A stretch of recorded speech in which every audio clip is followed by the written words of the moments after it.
करोड़ों लोगों से संबंधित इंस्टीट्यूशन का पैसा आज बर्बाद हो रहा है और दूसरी तरफ जो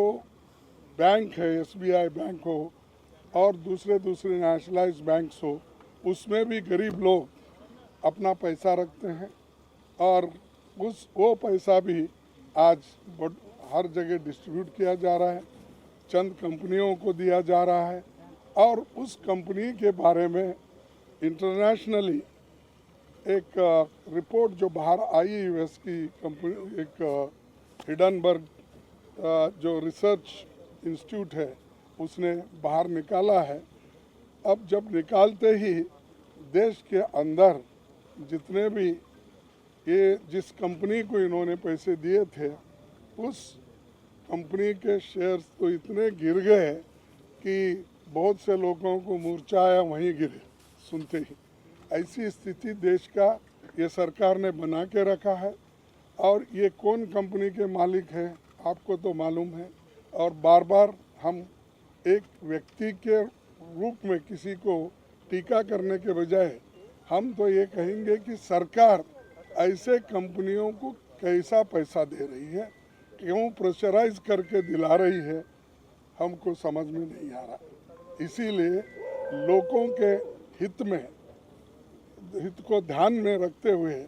और जो ये LIC, SBI, दूसरे बैंक्स जो सरकारी इंस्टीट्यूशंस हैं दिए हैं, इसकी एक जांच होना चाहिए। इसके लिए हम इस चर्चा में डिमांड करना चाहते हैं या तो जॉइंट पार्लियामेंट्री कमेटी हो या सुप्रीम कोर्ट के जो चीफ जस्टिस है उनके नेतृत्व में इसकी इंक्वायरी हो और डे टू डे रिपोर्ट भी जनता के सामने रखे, उसका प्रोग्रेस क्या है और किस ढंग से ये इंक्वायरी चल रही, इसका एक ट्रांसपेरेंसी उसमें आती है और लोगों को भी मालूम होता है कि उनके पैसा, उनका इन्वेस्टमेंट और उनके जो कमाई कहाँ गई, कहाँ तक रही, कहाँ तक बच गई, इसका भी उनको एक विश्वास मिलता है। नहीं तो सारे लोगों का, इस देश के जो भी जितने भी करोड़ों पॉलिसी होल्डर्स है या बैंक में डिपॉजिट रखने वाले, उनका विश्वास बैंकों पे से उड़ जाता है, LIC से उड़ जाता है। तो इसीलिए लोगों के हित में हम ये काम कर रहे हैं और हमारा डिमांड यही है, चर्चा कराओ और हमारी मांग ये है कि या तो जॉइंट पार्लियामेंट्री कमेटी बनाओ और इसकी इंक्वायरी करो, या नहीं है तो सुप्रीम कोर्ट के चीफ जस्टिस के नेतृत्व में कमेटी बनाकर